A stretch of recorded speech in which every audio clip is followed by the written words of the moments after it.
Hi, my name is Christine Mazza, and today my persuasive speech for public speaking is entitled, Why Minimum Wage Should Not Be $15 an Hour.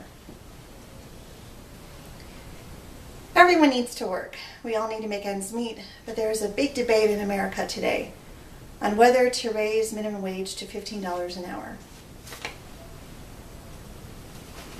Reasons why businesses should not raise minimum wage in America to $15 an hour.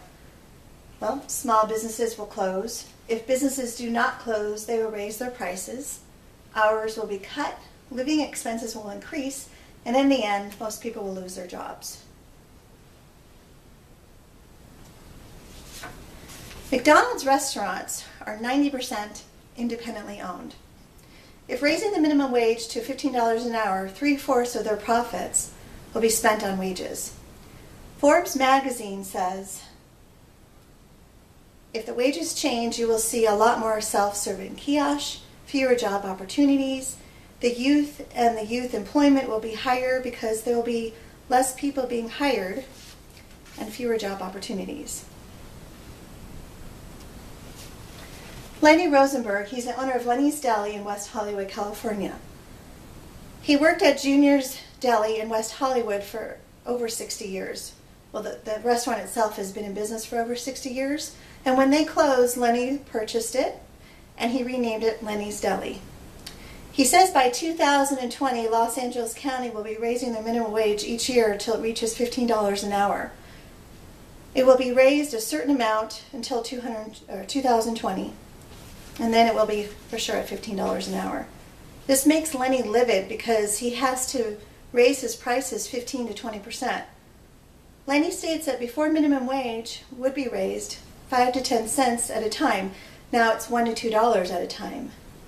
One of Lenny's workers is happy that her minimum wage or wages are higher so she can do more things with her kids.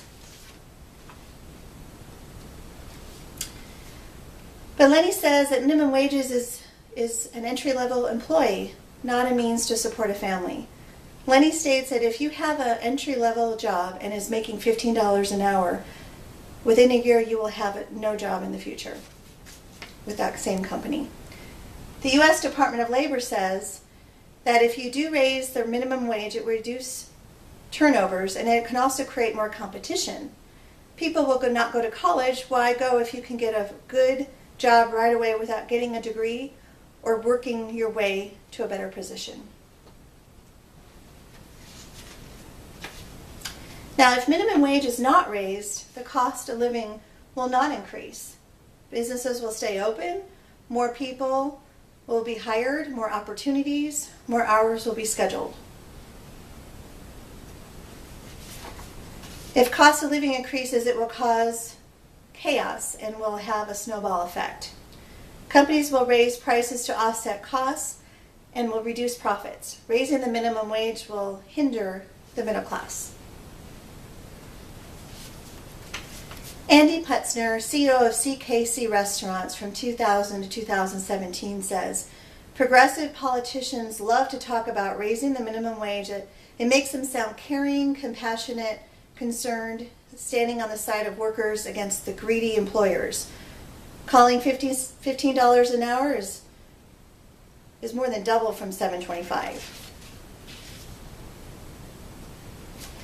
Cities are already raising the minimum wage. New York, California, Washington, D.C., Seattle, and other cities are considering it. If companies adopt the minimum wage to $15 an hour, this is from the war waged from the left. So according to different studies, they found $10 an hour costs businesses $500,000 a year. 4 more jobs cost at a job loss at $15 an hour. Harvard Business states that each $1 increase in the minimum wage results in a 4 to 10 increase in the likelihood of restaurants closing. Young people will lose that entry-level position and opportunity. They will not learn valuable lessons like showing up on time, teamwork, presenting a happy demeanor, and pleasing and helping customers. In conclusion, no one can get that better job until they have their first job. The cost of all workers will have to go up. If you hire a dishwasher at $15 an hour, the cooks will not be happy and they will have to pay everyone more, and in turn will increase labor costs across the board. That is more pressure on profits, too much pressure, and you're out of business. Is it really worth the risk? Thank you for watching.